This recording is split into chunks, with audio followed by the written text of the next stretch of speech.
안녕하십니까. 엘성건축의 이병관 건축사입니다. 위례 단독 두 번째 영상이죠. 위례 단독에 대해서 앞 영상에서 간단하게 설명을 했었는데요. 조금 자세한 설명을 해보도록 하겠습니다.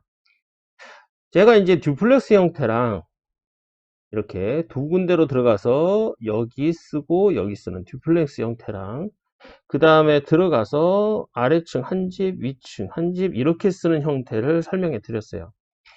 실제로 이렇게 계획이 가능한 대지가 따로 있고요. 이렇게 계획이 가능한 대지가 또 따로 있습니다. 지금 이 코너 땅들, 이거는 이제 상가주택이고, 요런 코너 땅들이 있죠. 그 다음에 이런 땅들이 있고요. 그래서 대지의 형태가 이렇게 되어 있을 때 A라는 대지와 B라는 대지에서 쓸 수 있는 형태가 있고, 그 다음에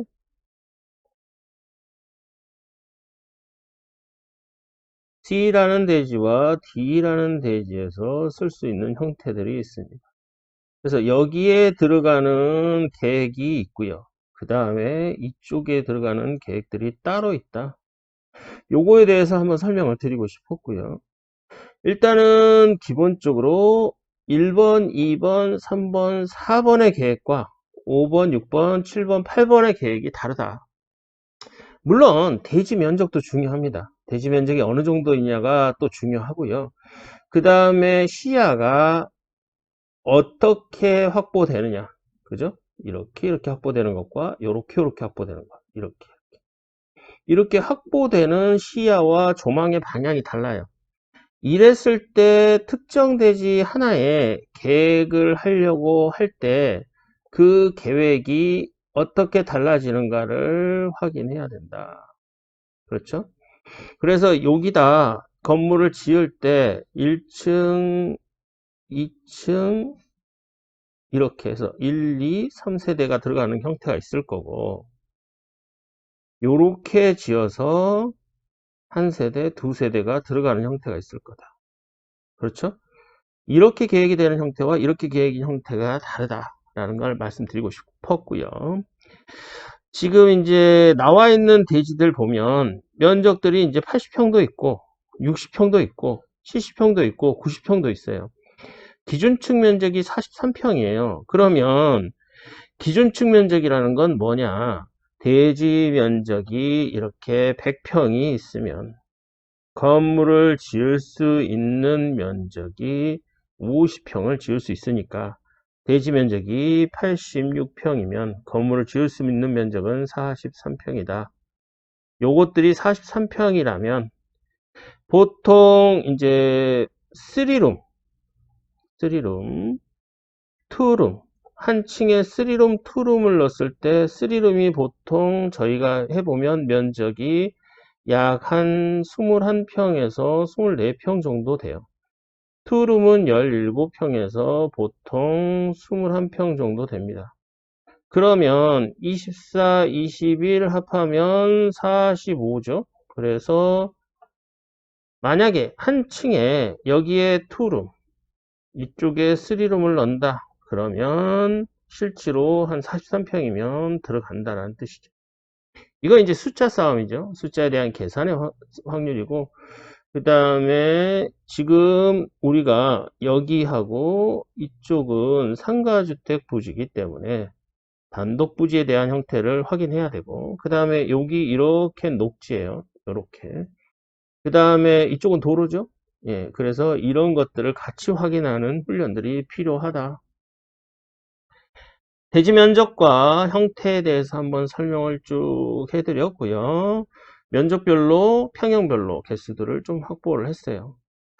지금 보면 우리가 볼 수 있는 면적들이 이렇게 쭉 나와 있는데요. 대지 면적에서.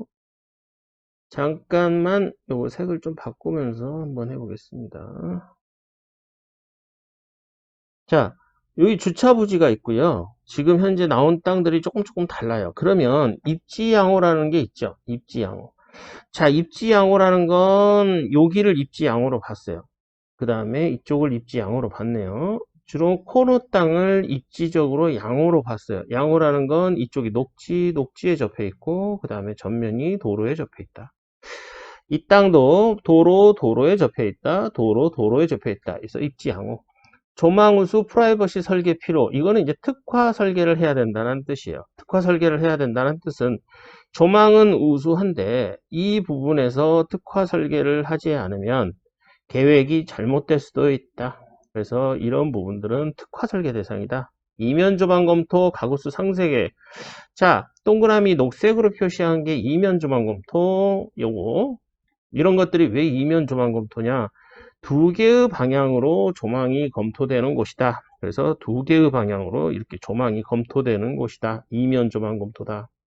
이면 조망 검토인데 가구수를 상세 계획이 필요하다. 그러면 대지 면적에 따라서 가구수를 예를 들어 세 가구로 갈 거냐 두 가구로 갈 거냐에 대한 검토는 꼭 해야 된다라는 뜻입니다. 가구수에 대한 검토가 필요하다. 그 다음에 가구수에 대한 검토가 했다면 주거조망 최대 확보. 이거는 무슨 표시냐? 여기 이 땅들은 주거의 조망이, 그러니까 예를 들어서 우리가 계획을 했을 때 집이 지어져요. 집이. 그러면 1층, 2층이 지어지는데 자, 이쪽에 조망과 이쪽에 조망이 있다. 아니면 한쪽 조망만 있다. 그렇다면 이럴 때 계획이 제일 중요한 게 뭐냐 하면 1층, 2층 이렇게 되면 문제가 없어요. 그런데 그 다음에 한 가구, 두 가구 들어가면 상관없는데 이렇게 되어 있는데 한 가구를 여기다 놓고 두 가구를 뒤에다 놓았다. 그러면 지금 조망은 첫 번째 가구는 조망이 확보되는데 두 번째 가구는 조망이 확보가 안 되는 형태잖아요. 그래서 이렇게 계획을 하면 안 된다. 어떻게 계획해야 됩니까? 상하로 계획을 하든지 아니면 대지에 있으면 1가구, 2가구 해서 같이 볼 수 있게 계획을 하든지 1, 2 이런 식으로 좀 다르게 해야 된다. 이게 이제 주의해서 계획해야 되는 부분이고요. 상세계획비로라고 해놓은 것들이 있어요. 이거는 말 그대로 여기 부분 이런 데는 상세하게 계획해야 된다. 특화 설계. 즉 이거는 진짜 말 그대로 전문가에게 꼭 계획을 의뢰해야 된다는 뜻입니다. 아시겠죠?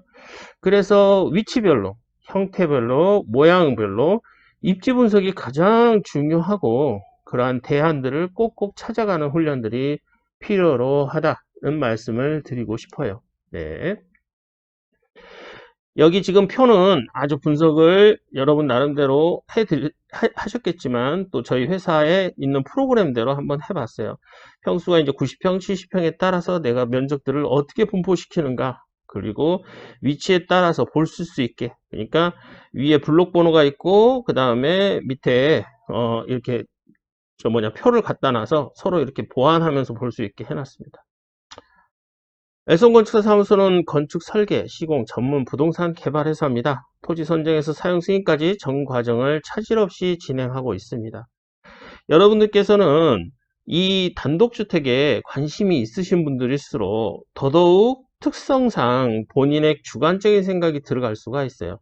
그 주관성을 최대한 자제하고 객관적으로 살기 편한 이런 그 환경과 계획 요건들을 잡아가면서 위례지구를 단독주택을 설계하고자 이 시간을 마련하였습니다. 위례지구를 예시로 토지 선정과 면적, 그 다음에 저희가 이제까지 해왔던 디자인들을 보여드리는 자료가 링크에 같이 모여져 있어요.